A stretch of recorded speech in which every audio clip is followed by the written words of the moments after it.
the civility to it, though. Good. Okay, so I guess we can start, you think? Do it. Good evening. I'm Rob Fleener, and I've been a resident of Leucadia for 44 years. On Okay. behalf of NOWLeucadia, I would like to welcome you to the second of our mayoral interviews. Thank you so The much. Zoom is being recorded, and it is our intention to post the recordings on our NOWLeucadia website after the fourth mayoral interview. Perfect. At this time, we would like to ask you please to mute and stop your video until the question and answer period. Questions should be written in the chat column, and those not addressed by the candidate during the interview will be presented during open question time. For those of you not familiar with NOWLeucadia, we are a volunteer organization started by a few neighbors hoping to influence the city to give us safe rail crossings in Northwest Leucadia. The goal of NOW is to help our neighborhoods and stay informed about city issues. We would love to have more of you involved. Please go to our website and sign up. Find us on Facebook or Instagram, or refer to the chat room where you can find all of this information. Thank you, and I'll turn the meeting over to Michael, who will be conducting the interview. Thank you. So Jeff, it's nice to meet you. Thanks again for taking the time to speak with us tonight. As Rob mentioned, this is the second in a couple of these we're doing. We've tried to structure them all the same way. So same questions that we asked of Tony last week, we're going to present to you. And hopefully it's a lot more civil and right than what you just had to experience earlier tonight. Definitely. As Rob mentioned, if you have questions, we have a few questions about Encinitas in general, a few about Leucadia. And then there were a few questions last week that got asked of Tony that we actually thought were pretty good questions. So we've just got a few that just are, broad issues that affect us all, right?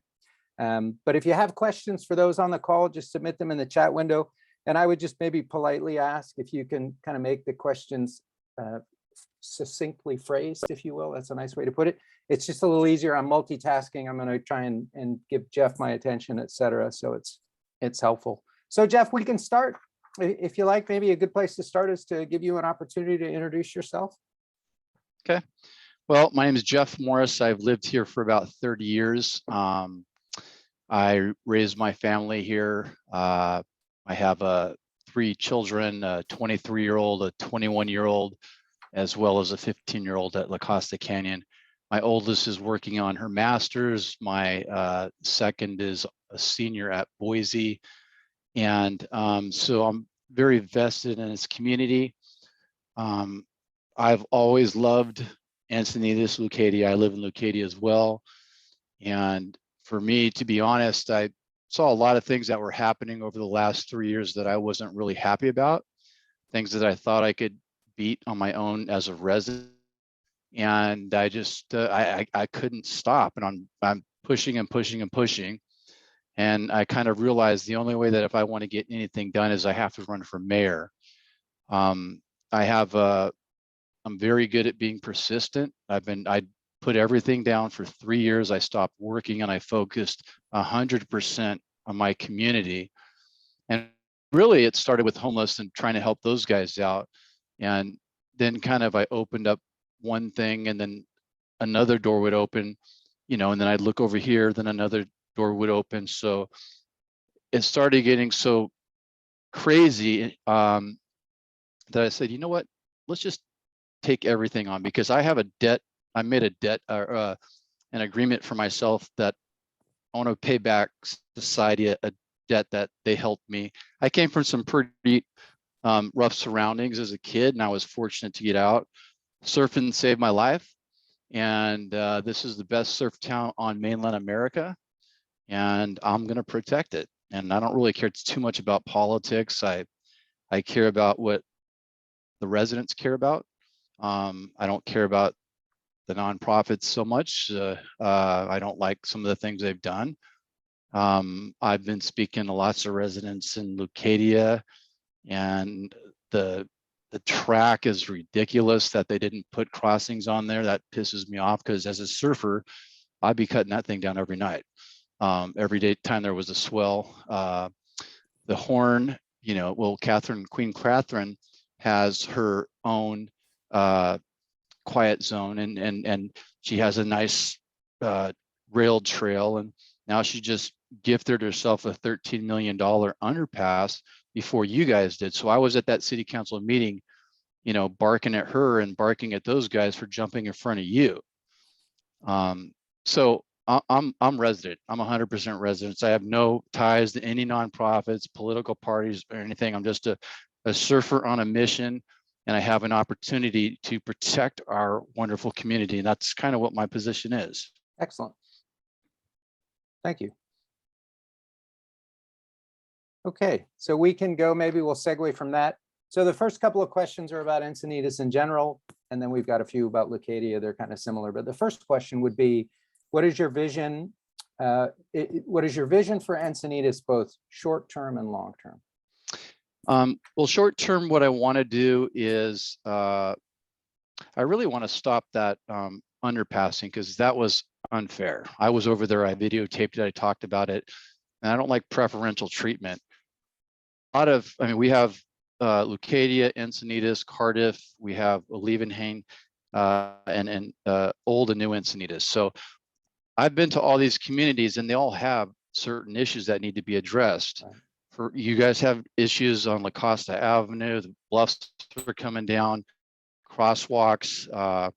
Leeuwenhoek has some very scary fire concerns. When I went up behind it to take a look, over by El Camino Real, they want 1 million projects built, and I'm like, they have concerns. So I want every community to be treated equally without preferential treatment.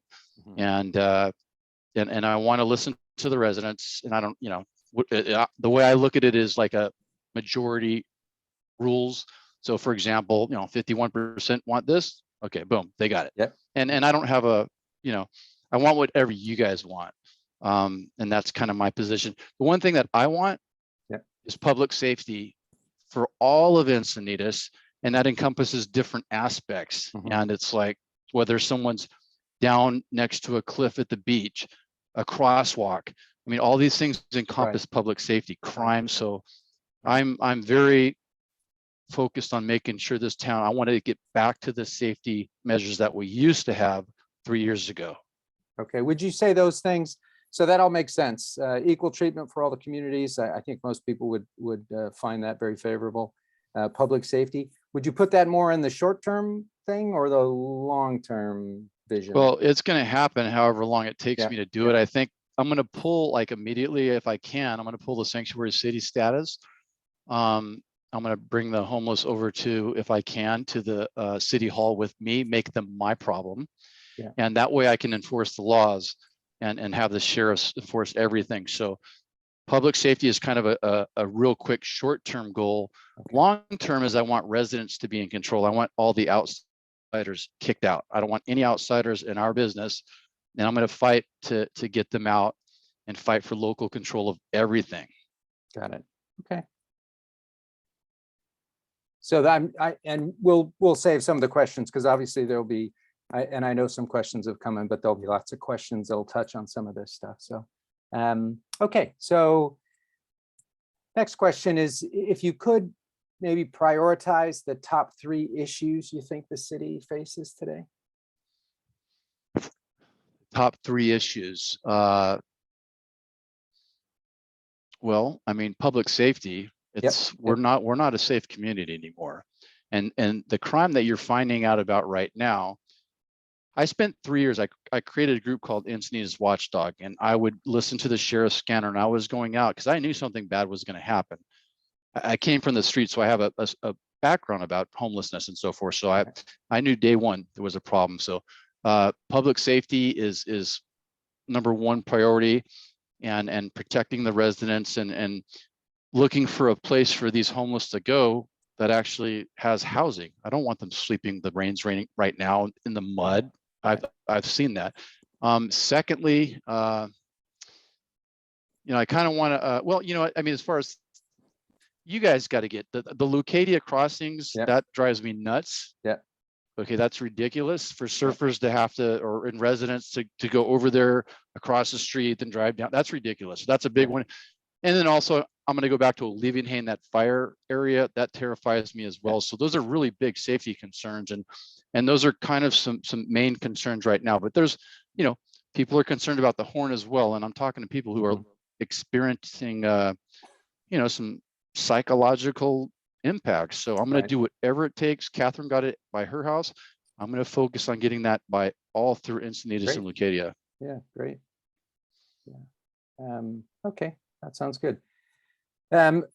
Well, so you mentioned how you would address some of those issues. So you talked about that. You would just focus on those things. Do you have anything else to say maybe about the how? I say that in part because I think that some of the questions that we'll get in will be, you know, that all sounds wonderful, right? Well, the how is going to be, you know, I'm not a politician, but what I'm really good at is research, following, looking at plans that have worked in other communities like San Clemente. So I'm not trying to reinvent the wheel to figure something out. I don't really trust the city council, so I have to go in and see what they did that made them bar the rest of Encinitas. So, but I find that, you know, pushing and trying and grinding and going hard has worked out well for me. And so that's going to be the methods. I'll speak to experts as well on the subjects. I'm not an expert, but we do have experts to work with. Not going to try to reinvent the wheel. And I'm confident I can get it done. You know, if you would ask me 3 years ago if I'd be sitting here running for mayor, that was the last thing I thought about. But here I am, and I'm ready to go, and I'm ready to fix our town. Nice. Okay.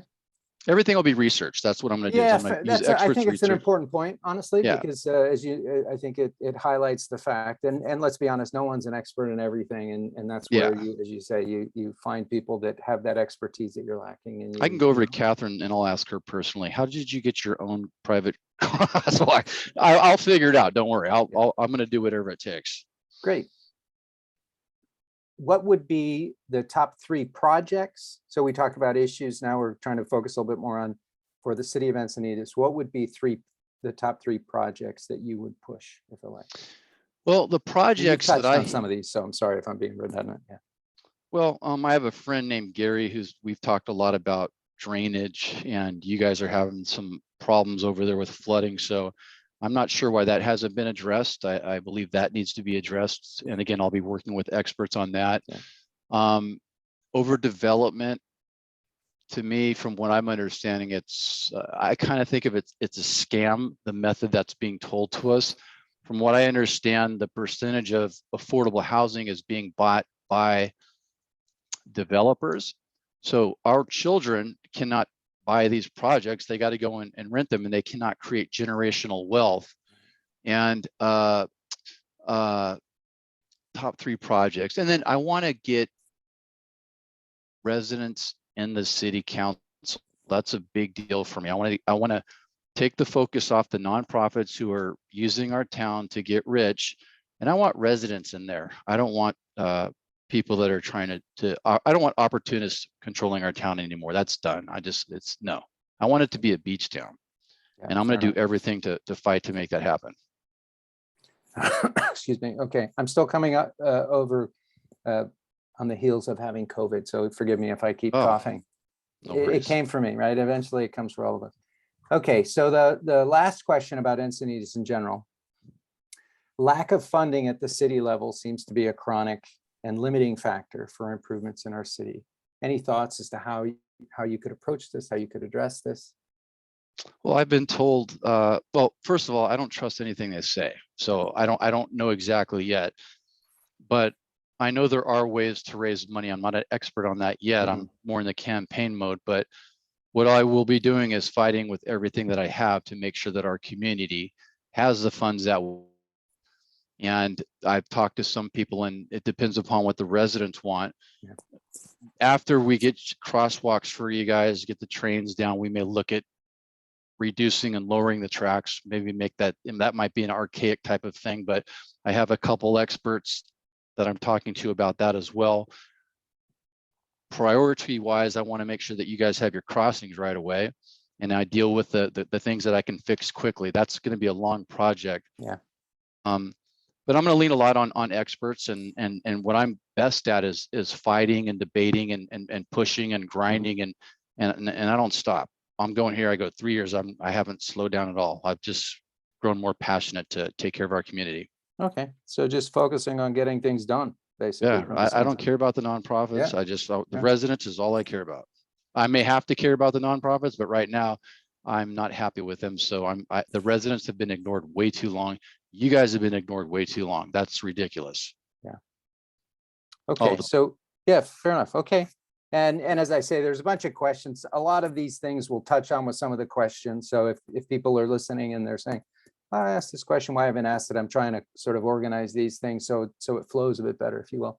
No worries. So yeah, so now we're on to the Leucadia part. So and I apologize, you've mentioned a lot of this, right? What would your vision be for Northwest Leucadia and District 1? And I know you've talked to crossings and some of the other things. Well, it's kind of whatever you guys want. The things that I'm aware that you want is I need to work on La Costa. Birmingham somehow, I think it was Birmingham or Chesterfield, jumped in front of you guys. So I have spoken with Doug about some of the issues and concern on that street. So I would like to go with you guys, find out what you want, and then work on making it happen. Of course, the tracks, the safe pedestrian crossings is important. I think it's kind of streetscape. I mean, I'm right. I got an electric bike recently. Yeah. I'm getting confused going around these circles. Like, am I supposed to go on the sidewalk? Like, I'm getting shoved over into traffic. So I don't know if I agree with that, but it's whatever you guys want. My position was, it didn't make any sense. And then I have a lot of complaints about streetscape. So I have to look at that and address those. And, I one personal opinion is I think just safer bike lanes. Because what I was writing when I went down to Leucadia, me and my wife, I'm like, okay, which way do we go? I didn't know. And so revisiting a lot of the things that Catherine did and find out if they're good or not. And I might undo some of the things that she's did if I have the power. I have no 100% focus, is what the residents, the majority want. Right. But I did notice some weirdness on those on the bike trails, and I would speak with experts on that. But yeah, I think that's a really important point, honestly. I think that just being open to that and relying on that, as I say, no one's going to be an expert in everything, but finding experts and then following their advice, right?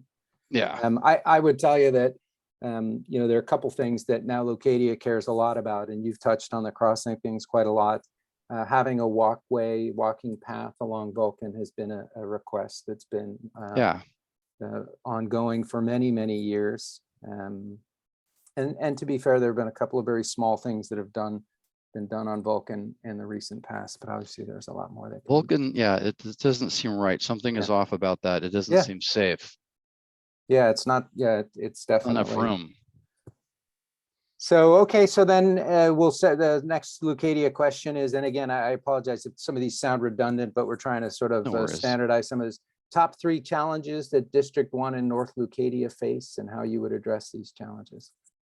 You guys are being ignored, and that's pretty obvious. So I've already put together a video that we need to focus on you guys. So I want to shut down Blake Spears' personal paradise to underpass, just because I don't think that was fair and that was disrespectful what she did. You guys are getting the brunt. Well, I live in Leucadia as well, but we're all getting the brunt of all these massive projects. So when I'm elected, I want to go in and look. They may have used a fake shelter crisis that was declared on October 17th, 2018. Interesting. Where it gave them police powers to override a lot of things. So I'm not sure how they got around the Coastal Commission, how they got around Prop A, but I don't trust anything the city council's done. So I'm going to take a look at that, see if I find anything wrong. And even if I don't find anything wrong, I want to talk to the developers and see if we can work something out to make it so that the residents aren't so sad and about what's going on or so upset. Right. I just negotiate with everybody, and I want to make sure that the residents are taken care of, because it's been forever. You know, we haven't had a city council representative of us for about 3 years. I'm worried about the businesses on the 101 too. Like, are they trying to shut them down? I don't know. I mean, the fence, the slowing everything down, and then now they got traffic lights. Like, so in my mind, it tells me that, is she trying to intentionally put those guys out of business? You know, so I don't trust Catherine. Yeah, fair enough. So, there's a lot to say about all that, I suppose, with the streetscape and all that stuff, and just the length of time, right? I remember going to the workshops for streetscape. They were 15 years ago. They were long. Yeah, it's close to it, right? They were long. And now they're talking about El Camino Real. It's like, hold on, man, let's hit the brakes on some of this. I want to hit the brakes on kind of a lot of stuff, so that I can focus on the important stuff for the residents. Yeah. So, okay, so we talked about Luke. And I know we've touched on a lot of this stuff. The final question really is more of a, why do you think you'd be the best candidate to be the mayor? Well, I am, for 3 years, I have fought my butt off for this town. When I found out about the homeless parking lot, having my homeless little bit of the experience on the background, I knew day one that we were being lied to. And I thought that, hey, I'm a tax-paying resident, I own a home, I should have a right to speak. And then by the time I left that night, from the first night I went there, I'm getting death threats. I'm like, what? Death threats? And someone says, they said some bad things and some threats and things like that. I'm like, wait, hold on. I think what they realize is that the last person that these homeless peddlers want is someone that actually lived that life and can call them out, because lived experience is going to beat a PhD. It's going to beat a nonprofit. So I've been just schooling those guys about that and fighting as much as I can.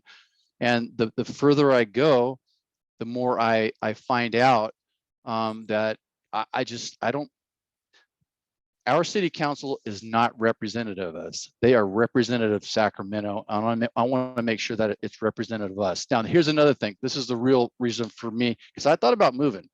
I'm a hardcore surfer. I love Swamis. We got some of the best waves in the world at Swamis, Cardiff, Seaside. We've got 7 miles of surfable coast.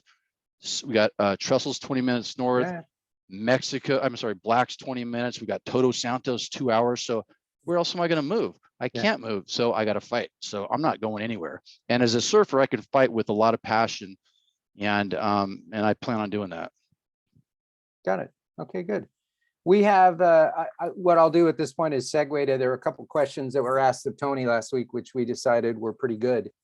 Pretty reasonable, that the kind of things, and when I say good, I mean, these are the kind of things that, if I'm out and I see my neighbors, they might, they know I pay attention to this stuff, so they might ask me. So the first one has to do with, how would you handle the fencing that was installed along the tracks? It's ridiculous. I would have, I would have put in the crossings first, safe pedestrian crossings first, even if it's not the fanciest ones in the world, because I'm thinking that eventually, dropping the tracks would probably be a better idea, but they did it backwards. Who blocks off a bunch of surfers and a bunch of people from going across the street? There's no logic to it. And then just to go 1 mile or 1 mile this way, 1 mile or whatever, just to get across the street to find parking, it's stuck in traffic, smog everywhere. There's no logic to that. That was that poor decision, whoever did that. So that will be one of the first things I work on is getting those crossings. Not super fancy yet. I don't think we need to spend 13 million if we're going to drop the tracks, but let's get you guys across. Let's get, I don't know, 4, 5, 8 crossings. I don't know how much you guys want. I want to talk to you about that. But I will hammer to get those crossings in. Okay. What is your view of sanctuary cities? Are there sanctuary cities in North County, San Diego, or? I think we're a sanctuary city.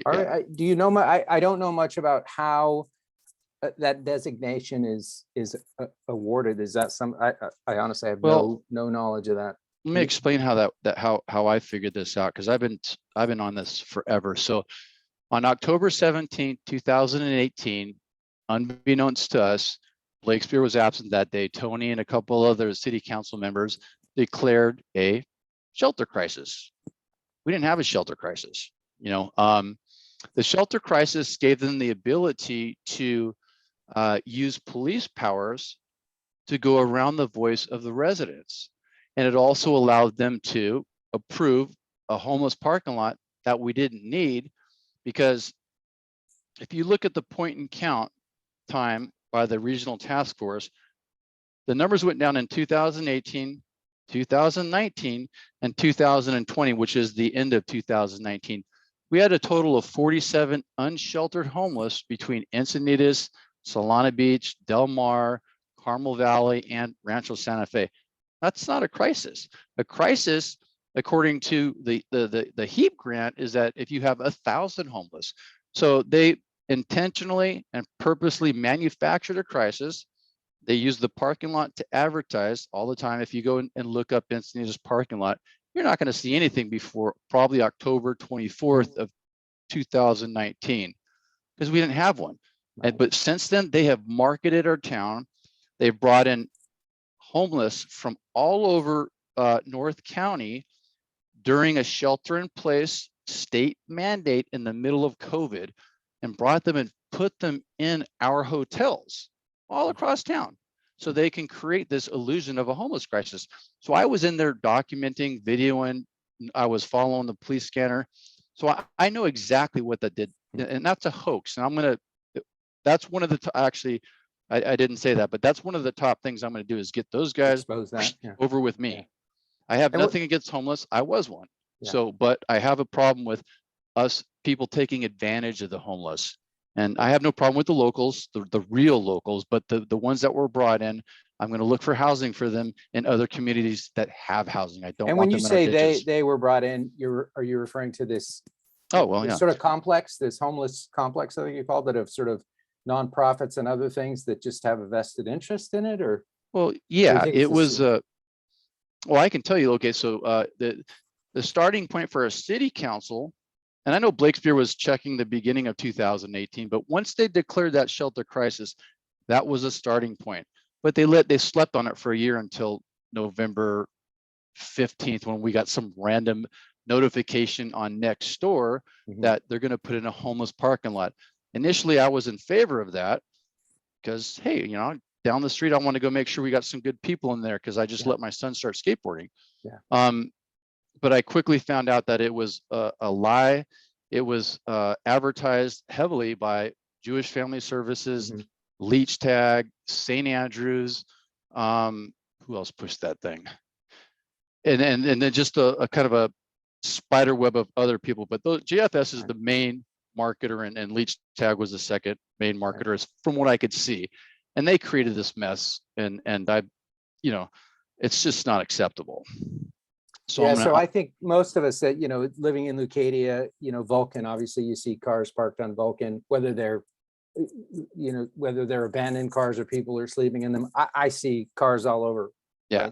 Right? You go to the YMCA in the morning, I know that there are cars parked in the parking lot at the Y. They're not there for spin class like me, right? That's just Yeah. something, if you're paying attention, you see that all over Encinitas. I think that's certainly, and obviously you spent a lot of time thinking about this, but I would say And that's definitely, yeah, something here's that, where I have a big advantage too. Yeah. Having lived it, nobody can tell me that I don't know what I'm talking about. Yeah. You don't have to talk to me about compassion, because I don't have any compassion. Compassion is like pity for somebody. Yeah. You don't, you either, in my world, you either care or you don't care. Yeah. And if you care, you take action. So I've been taking action. I don't pity the people. I try to help them, but I'm not going to feel sorry for them. I want to help them. But a lot of people like to throw that word around to embarrass people that don't have the ability to deflect all of these right. shaming techniques that they use. That I can just slap it right back in their face. So that's where I have a huge advantage. We have a big homeless problem. And for any other candidate, Tony, Cindy, or Blobe, they're not going to be able to argue from the same position as me. Nobody will beat me on that one. Can you think of any cities that have done a good job of managing this? Like, do you, like, it sounds like you spent a lot of time thinking about Yeah, it. San Clemente did a Yeah. decent job. Yeah. When they were setting this up in 2019, like when I first heard about it, I'm like, okay, cool. I'll just start working on it. I just started calling different towns all up and down the coast, from San Clemente to Santa Barbara. I went all the way up to Seattle, and I have where'd it go? I actually have the paperwork for how they dealt with their issues. They weren't able to get rid of all the homeless, but they had plans. So you have to follow Martin versus Boise, which is a certain method. And so that's why I was saying I would bring them to the city hall with me, make them my problem and no longer the residents' problem. And then I'll have to look for housing for them. I'll look for places that have it, because we don't. The locals that we have, 15 or 20 of the real locals, I know a lot of them, and I'll work with them personally to try to help them out. But I don't see that we have to be the beacon for all of North County's homeless. We live in a great community, and these guys are taking advantage of our community. Not the homeless, but the guys that are slinging the homeless, the JFS and the rest of them. So yeah, I'm going to fix that, and there's not going to be anybody that's going to be able to argue with me about this scam that I can prove what happened. I know more about homeless than they do, and it's going to be. I'm going to end it. Okay. Not end it completely, but I'm going just to stop do this what you game. can. Yeah. Okay. What would you do differently than the current mayor? Oh, shoot, everything. The opposite of everything she does. I have no desire for political office. I don't have a place to move that is as good of a surf town, so I'm going to fight. She is all about herself. I'm all about the community, and I want us to be a community, and I don't want us to be controlled by nonprofits. I don't like those guys. There might be some good ones, but I've been getting attacked by these guys for 3 years because they feel that I don't have a right to talk. Well, guess what? I'm going to talk, and you guys are going to stop with your nonsense. And this is the residents' safety and desires and needs and wants are first. You guys hit the back of the bus. I'll talk to you once I'm done with the residents. Okay. And then the last question has to do with managing pressure from the different communities within Encinitas. I know you touched on this briefly earlier. How would you manage the fact that you'll undoubtedly, once you're mayor, then every community is going to say, but our stuff's important. How do you manage that? Well, just a common sense approach. The pressure isn't going to be a big deal. I've been getting hammered for 3 years every day, all day long. So pressure won't be an issue. The way I would look at it is, I would probably organize it in accordance to need, safety, when was the last time this community was helped and so forth.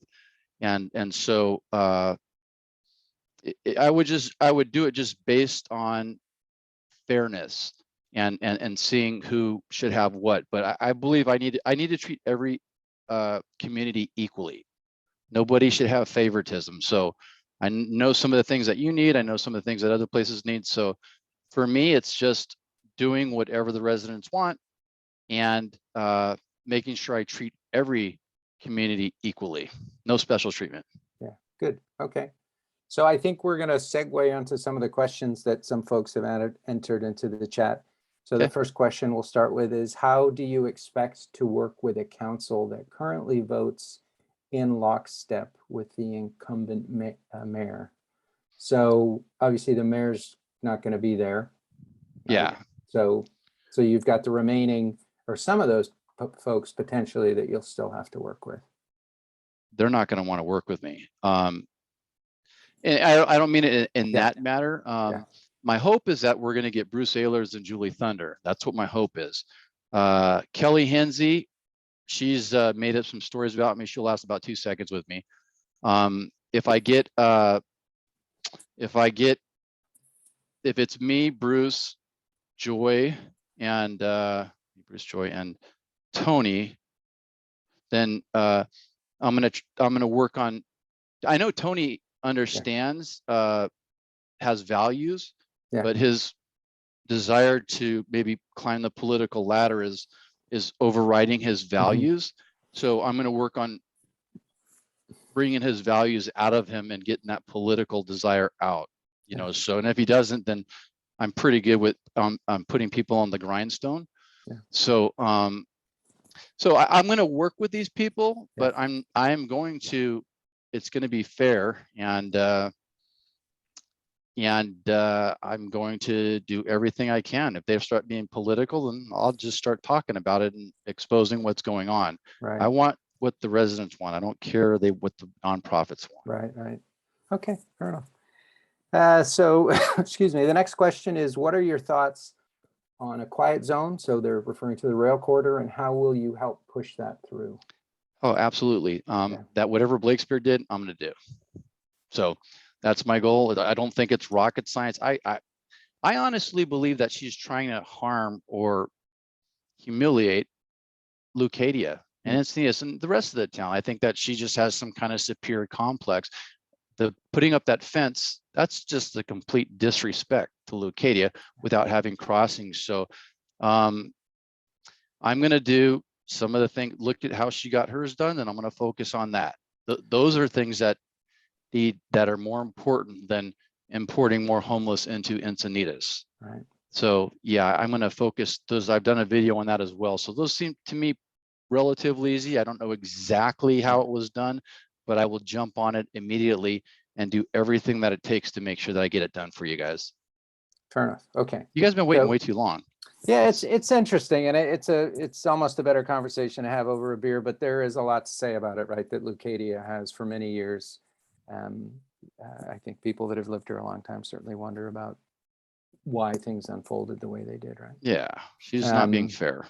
So the next question has to do with what steps will you take to regain local control? And then this person just comments that they're a resident that will be directly impacted by the Clark project on Saxony.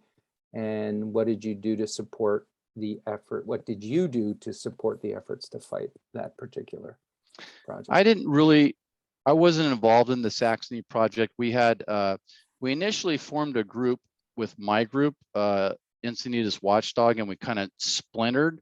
And one of the candidates was focusing on the Clark project. We had others focusing on Goodson, and we kind of all split up in different factions. And I think Julie was working on more like housing information, and I was working more on the homeless. So I didn't specifically do anything against that project or for or against that project. I don't think that a lawsuit, I kind of had a feeling a lawsuit was never going to work. Yeah. That's why I'm kind of banking on how they were able to go around Prop A, and did they use a manufactured fake shelter crisis to be able to get all these 15 projects, on the table to be approved.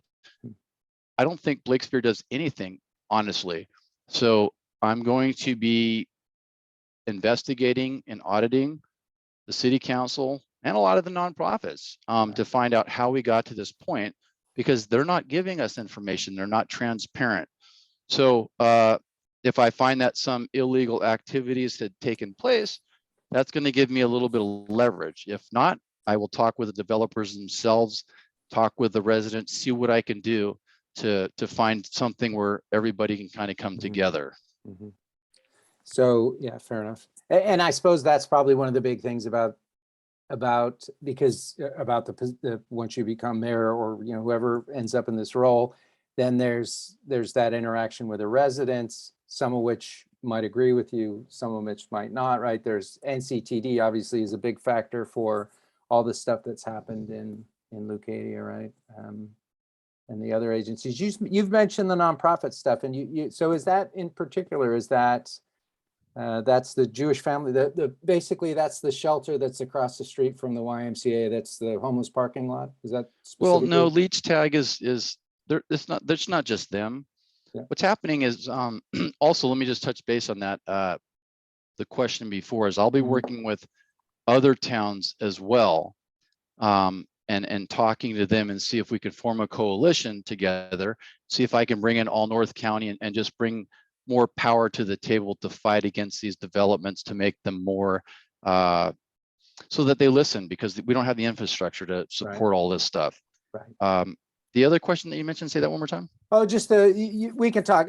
I know there's going to be more questions about it. It just has to do with, so you've mentioned a couple times the nonprofit stuff. And so it's just sort of unpacking that a little bit, you know, which nonprofits in particular. I'm sure that's a whole conversation too, right? Well, let's take a look. Yeah. Encinitas for Equality. They were created, I don't know, maybe 2020 sometime. And I tried to apply for that because I felt that I have a lot to bring to the table, but clearly they don't want anybody that lived on the street that made it, became successful in it. So that all that is red flags. And they became like a parrot for Catherine Blakespeare, where they would show up and support all of her stuff. That's what they did with the homeless parking lot. Those guys, Jewish Family Services, sent a letter to a group called Keys for Homes. Keys for Homes has a lot of big players that are heads of a lot of the local nonprofits. Those guys brought in a whole bunch of people to fill our city council with props. And I figured that out right away. I go, what are these guys doing? And I have all this documented. So the power that these guys have and the way that they work against the residents. And that meeting I was at tonight, these people are screaming about boo something. And it's just another nonprofit overstepping the boundaries, trying to force stuff down our throats. I don't believe anybody should force anything. I want Encinitas to be a surf town first, and then your politics and whatever other ideologies got to be down here, because we were a surf town at one time. Now we're a political town. I want to try to flip that around. Yeah, fair enough. Okay, so we have a good number of questions, which is great, right? We'll try to get through them as best we can. So the next question, let's see. Yeah, given the fact that it rained, of all things, it rained tonight, right? Yeah. Thoughts on addressing the drainage problem that has obviously been an issue in North Leucadia forever, right? Gary is my go-to guy. He lives over off of, I think, Leucadia. Yeah. And I've spoken with him a lot about the drainage. We've talked about the need for bigger drainage, but if I'm elected, I'm really going to dive into that. There's no way that what we have can sustain with this infrastructure. And right now, I'm watching Cottonwood Creek. Like, I check these homeless encampments and I see a rat walk down, take a sip of water, start going into convulsions. So there's some things that need to be worked on. That for me is that water is coming out at Moonlight. I know it goes through a filtering system, but I still, it's graded as one of the lowest in San Diego. So that's concerning. Yeah. And then Beacon's Bluff just, slid down. Sure. I'm going to have to speculate maybe moisture or lack of, some type of vegetation to keep it in place, but got to protect our beaches. I mean, that's what Encinitas is about, is beaches. Right. And so I'll have to learn a little bit more about that from experts, but that is something huge. I think that's an important point that you've mentioned, just getting that sort of expert guidance, right? Yes. So one of the questions that came in, how will you work with residents when they do not agree with your opinions? Will you be willing to listen and work with all of your constituents? Yeah, I mean, my only real opinion is about public safety. That's like my concern. And I think that we should operate as a simple democracy. Majority rules. Whoever the majority is, we do what they want, unless somebody convinces me of a different way. Yeah. I believe that we should all have a say. The majority who says something, then do what they want is kind of my philosophy. Excuse me. Do you think that, because you've mentioned it a few times, but because you're not a career politician, right? You're going to approach this with a different perspective, right? That's part of why some people would probably say this is great. We need somebody new. How would you gain a consensus with, or anything to say about working with those established politicians, given that you're a bit of an outsider? Well, I've been successful for 3 years. They've been trying to take me down for 3 years because I have a loud voice. And I think what my voice is the voice of the people. I say what a lot of people think and who are too scared to say it. And no, I'm totally cool. I've got a lot of people think I'm like this 10-foot giant monster, but I'm just a regular guy. I've never done any of the things that these people say, but I believe I am a voice of the people. Yeah. And whatever they want, it's what I want. Good. As long Okay. as long as nothing, don't destroy our town. It's got to be good Yeah, for the no, town. that's fair enough, right? Yeah. Okay, so somebody asked a question about your professional background. Yeah, well, my last job, I was in finance. I was one of the top producers for Ditech and GMAC Mortgage and Chase. So Mhm. kind of the way I work is my professional career is a surf bum. But in order to do that, I would work very hard, make big sums of money. I used to have a marketing business in New York. So I've been fortunate enough to make a lot of money quickly, and then I just take time off and then go travel the world. And that's what I was doing before all this stuff started. Yeah. I had traveled, all over, and then this came up, and then I got sucked into it.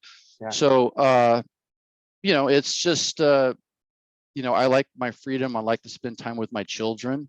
I like to travel, which I haven't been able to do for 3 years, really. Right. Yeah. So COVID kind of messed everything up, right? yeah, COVID messed it up, and this messed it up. So yeah, that's how I work, Did your professional experience, did you have to work with other people to Oh, yeah. gain? Yeah, right. Or yeah, All the time. I mean, you're doing finance, I'm dealing with processors, I'm dealing with appraisers, I'm dealing with, and when I own my own cosmetic surgery business, I had doctors that worked for me.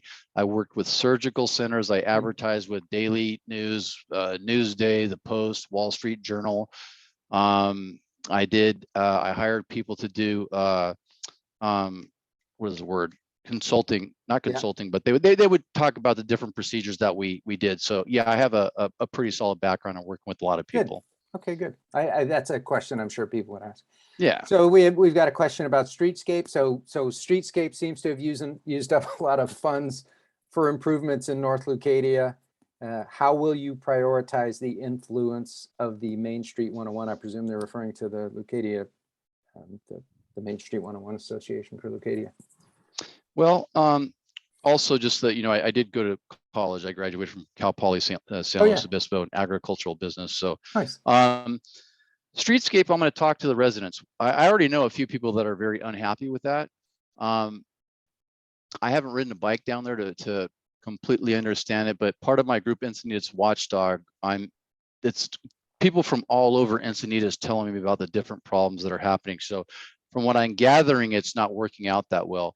I don't understand quite the logic of taking a major highway and taking it down to 2, and then making it more dangerous for bikers, and there's been a lot of injuries. And so I'm going to talk to the majority, whatever the majority wants. If they want to undo it, make it back to 4 lanes, then I'll work on that to see if I can get that done. The feedback that I've had, people aren't really happy. And I have a concern about Leucadia businesses. I don't know, nobody's brought that up yet, but I when I look, I'm like, how are these guys going to stay in business? Are they is Blakespeare trying to intentionally put them out of business? Yeah. I don't know, but I do have more of a consensus that are unhappy with it than who are happy with it. So I just want to, it shouldn't be such a big deal. They're making and another thing is I'm excellent at budgeting.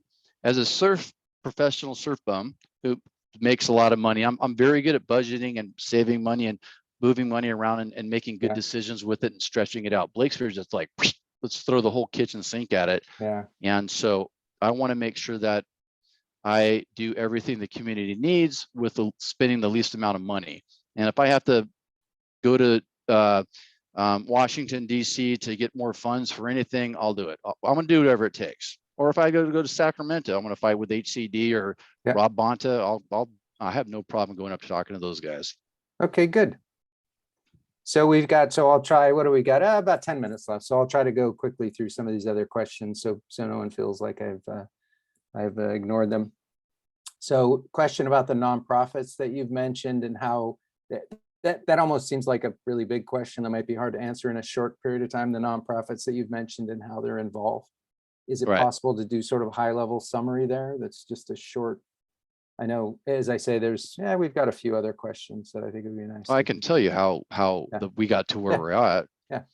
Well, it started with leech tag, probably about 2006 or 7. they began donating and branching out to multiple. They formed a E3 cluster with, I think it was YMCA, Seacrest, and maybe Encinitas Unified School District. So they consolidate the power. And then if you look, I've gone through every one of their tax returns, and every year they're donating to this nonprofit, this nonprofit. So they're getting more powerful, more powerful, more powerful. And now they're super powerful.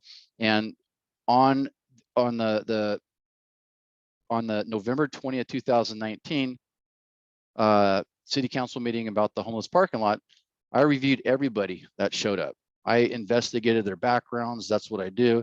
Almost 100% were affiliated with nonprofits that NOWLeucadia put together. I have nothing against NOWLeucadia, but I'm not comfortable with them. Like, the only reason to do that is for power, I guess. So that's the issue at the end of the day, is they have undue influence and power. Yeah, just by the way power is too much. I want that power, you know, not above the residents. I don't believe that nonprofits should have more power than the residents, the tax-paying residents. So I'm not against them, and I would like to work with them to make it so that everybody can work together. Maybe they can fix the homeless crisis. They got paid a whole ton of money, or their groups did. I would hope that they could help. Yeah, and if not, they're going to be moving in with me at the city hall, because I'll take care of them. Oh, also those guys, most of them don't even live here. So they don't care. Like even John Van Cleef at CRC, he doesn't live here. I think almost every NOWLeucadia member doesn't live here.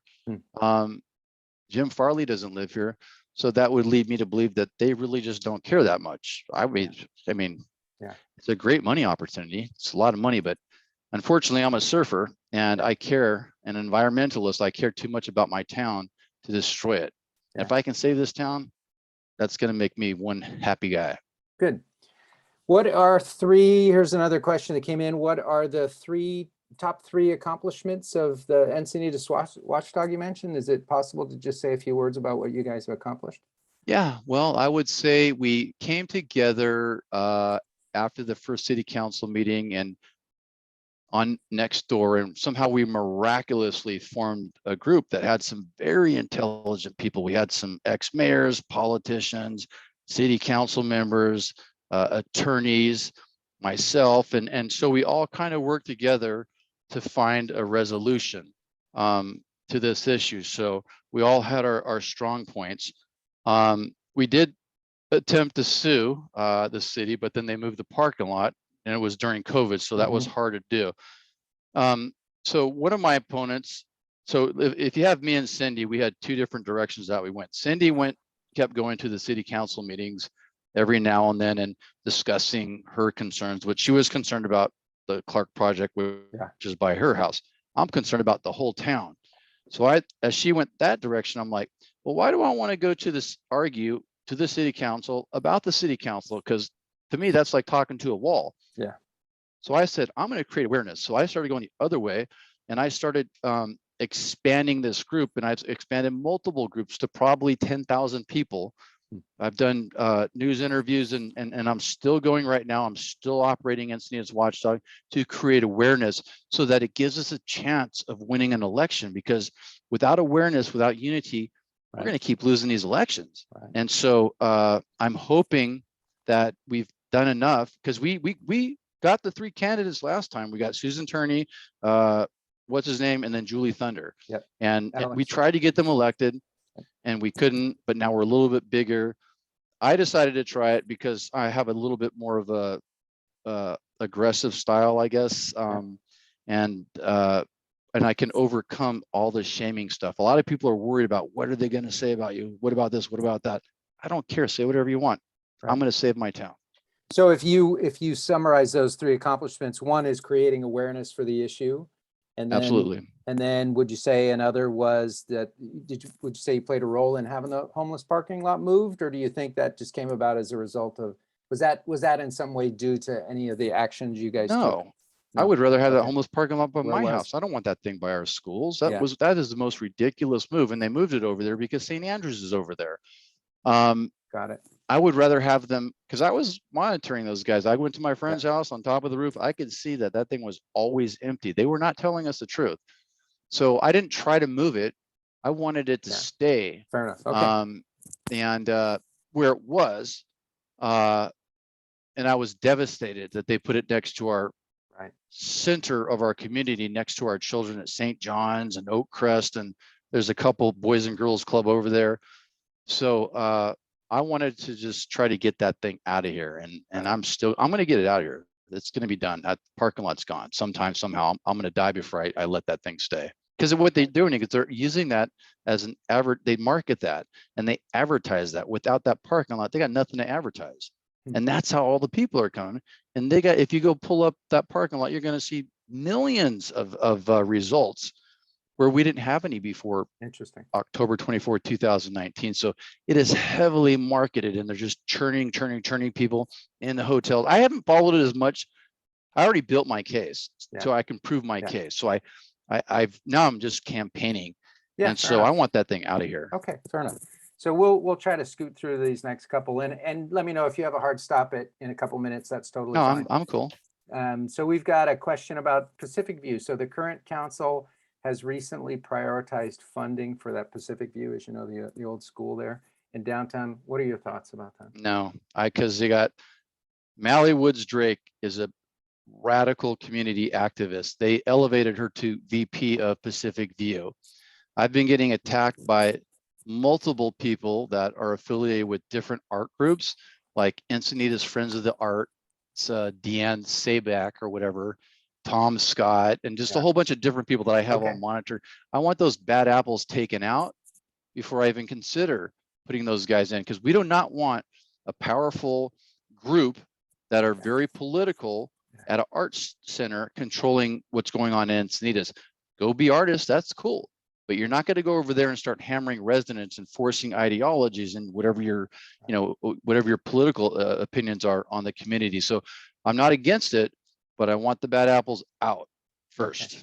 So yeah, so and that was an expensive piece of property that the city bought. I would presume on some level that was done to keep a developer from buying it. I don't know. I've certainly never heard anyone say that. But if the city didn't get involved, I guess the challenge is to try to figure out how you do something with it that you don't end up spending a ton of money, right? Because that's what's going to happen. I mean, I suggested a park at one point in time, but again, that would be what the neighbors and residents and of Encinitas would want. Right. But what I don't want is it to become a powerhouse of places that are getting fed all the state grants and then using that money against us to help get other people elected. We've got to reel in these nonprofits because they're too powerful right now. And so I'd say I'd slap it into a park right now. But whatever the residents want is what I would do. What I won't do is just go blindly and let those people just run, have all that power. Got it. Okay. So there's a question here about SB 9 and SB 10. How would you repeal or modify those to return to more of a local control for housing, allowing for an amenable return to R1 zoning? Well, I think the question is, how would you convince the state legislature to make those changes? Well, first I'm going to listen to the residents. That right now the majority of residents seem to be not on board with that. So I am going to represent whatever the residents want. Also, we don't have a city council that's fighting for us. The city council is fighting against us. So we're not sure what it would be like if we actually someone cared. So I'm going to go to Sacramento, address the concerns of the residents, HCD, Monta, whoever I've got to talk to work something out. I can't say that I can completely get rid of it, but at this point, I'm seeing more residents are not in favor. I don't have a personal opinion because all I care about is public safety, but whatever the residents want is what I'll do. And when I go in hard. I'm kind of, I guess I'm proud to be kind of Blake Spears' #1 enemy because not a lot of people want to stand up to her. For me, I look at, I don't have a problem with that. I don't like what she's doing to the town, and that keeps me going. This is my town, man. This is our surf town. This is our beach town. Quit messing it up. Yeah. Okay. Let's see. There's a question here about, we're kind of running out of time, so I'll try to. I got time. We've got a couple. So there's one here about, sometimes people post things and it's hard to tease out the question right there. So there's a comment here about the fact that we have city representatives on both NCTD and Sandag that have been advocating for the city for years, and yet we still got the fence. So I don't know Yeah, if there's the a fence question. is ridiculous. I'm gonna go there with a bulldozer and just take it down. I mean, it's, I don't blame the people for cutting it and getting through. They need access. I'm Yeah. being sarcastic with the No, fair bulldozer, enough, fair enough. but yeah, that's got to be addressed immediately. That's one of the top priorities, and I'm worried about the fires at Olean and Hang. Yeah, fair enough. Okay, so there's a question, one of the last ones is just about beacons and about, well, actually, it looks like there's a few things thrown in here. So how would you plan to change state law maybe to be less development friendly, if I'm interpreting that correctly? Is that, Well, that's, yeah, sorry. in my mind, a beach is a rare, precious natural resource. We don't have 365 degrees that we can go. The more that you pack us in one area, we've got a giant wall called the ocean. So the beach communities, in my opinion, need to be looked at differently than inland communities. And I don't know if anybody's bringing that up or not. And I don't know why we don't have the coastal, it was a coastal commission and fighting for us to keep the beaches open so that more people can access it. But in my heart, you can't cram everything on the beach. It's ridiculous. We can't get around. People can't go to the beach now when they put the single lane, because it's not just for us. This is beaches for people fly all over the world to come here. So once you start packing up the beach and make it impossible to park, they can't go and enjoy the beach. We got a great beach. We don't need to turn this into Venice or all these other places. Right. Let's just kind of keep it cool. Let's do the minimum to keep up with our housing. But I'm going to come at it from an angle of, we just don't have anywhere to go. Right. We're going to be jumbled up, stuck in gridlock all the time. Yeah, And it's a good point. And it's an interesting point you raised too about the Coastal Commission, because I would presume that they would have an opinion about the fencing, right? The fencing of the rail corridor, that it does obligate. I know this is many years ago now, but I recall I'm sure you may have had this experience. Most of my friends have, getting stopped by a sheriff walking across the tracks. And it's pretty obvious what you're doing if you're coming back, right? And you have a surfboard and you're all wet. So you can't really say much, I didn't do it, but run. But the obvious, what are you going to do? You're going to walk. There's nowhere to walk. There's no walking path right on. No, it's ridiculous. But I would think that the Coastal Commission would have an opinion of that. I'm going to find out. This is ridiculous. And I know Marco Gonzalez was the head of or he was part of Surfrider Foundation. And I know they did something where they don't want us to shore up our cliffs. But man, I went over, I was campaigning, and we knocked on Dr. Davis's door. Oh yeah. And me and my wife almost had a heart attack. And I had just done a video that morning or a couple days before about at Grandview about, I'm like, look at this beach. The water's right there. The cliff is right here. Look at these caves in this cliff. Look at the rocks. There's no sand. Nobody's taking care of our beaches. I mean, when they put in when they blocked off the estuaries or whatever you want to call it, they're impacting the flow of the sand. Right. So they're talking about, oh, well, we need the cliffs to fall down. Well, you're already screwing up the whole coastline by what you're doing right now. So I care about safety for residents. And I think that the residents need to be safe, whatever type. Gary is one of my guys I talk to of shoring up that makes everybody happy is fine, but I'm going to fight that. I don't want cliffs coming down on our kids. Yeah, nobody does. That's horrifying. And I knew Dr. Davis's daughter, and she was lovely. So that was the worst. I think that's it. We've worked through the questions. We've used up a good hour and change of your time, which we very much appreciate you taking the time and making the effort to speak with us. There's got to be a couple of hardballs. I'm sure a couple of people throw some hardballs at me. Sometimes, I'm often left to try and interpret some of these. I think you've hit the nail on the head with some of the things that people want to know about. How would you approach some of these things? You've made obviously, a lot about the homeless stuff. I think we've covered, certainly, one of our intentions is to to present the same opportunity to you that we presented to Tony and that we'll present to Cindy, and just try and cover some of the same ground so everybody has an opportunity to make that assessment, and it's a fair comparison, right? So we, as I say, we appreciate your time. And I think One kind of important thing, I guess, to say is, I know that I think that there were some people that might have been affiliated with your group, and I may have pointed them out in the early days. I might have put up pictures of them because I was mad that people supported a lot, but I believe that JFS lied to the community. The community just repeated talking points and expected JFS to do what they did. So I apologize to those guys that I may have offended. I've been fighting a long, hard battle. I've been getting attacked all the time. And, you know, I have no problem apologizing for anything that I've done wrong. And I would love to meet people that, you know, that I'm not mad at.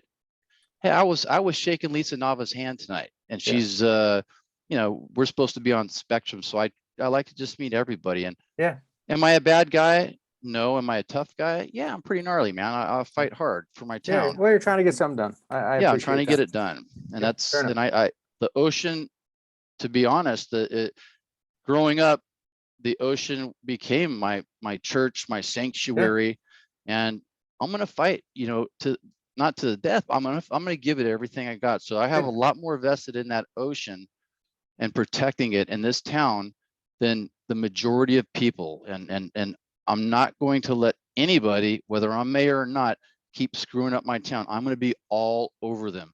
I'll just be in a better position as a mayor to protect the residents and do our fiduciary obligations to the residents, not the nonprofits. That doesn't mean I won't work with the nonprofits, but you're not going to take advantage of my town. You're not going to make it more dangerous. And that's just kind of, you know, where I come from. Sounds good. So to everyone on the call, thanks for joining us tonight. Next week is Cindy Carmona, and then 2 weeks from tonight, we're speaking to Michael. Okay, cool. Michael Blow. So we appreciate it. Thanks again, Jeff. Appreciate it very much. Hey, take care. I appreciate it. I hope you guys, you know, understand my passion. Absolutely. You know, absolutely. And I'm gonna fight no matter what. Good. Okay. Thanks again. Cool. Appreciate it. Thank you. Bye-bye. Bye.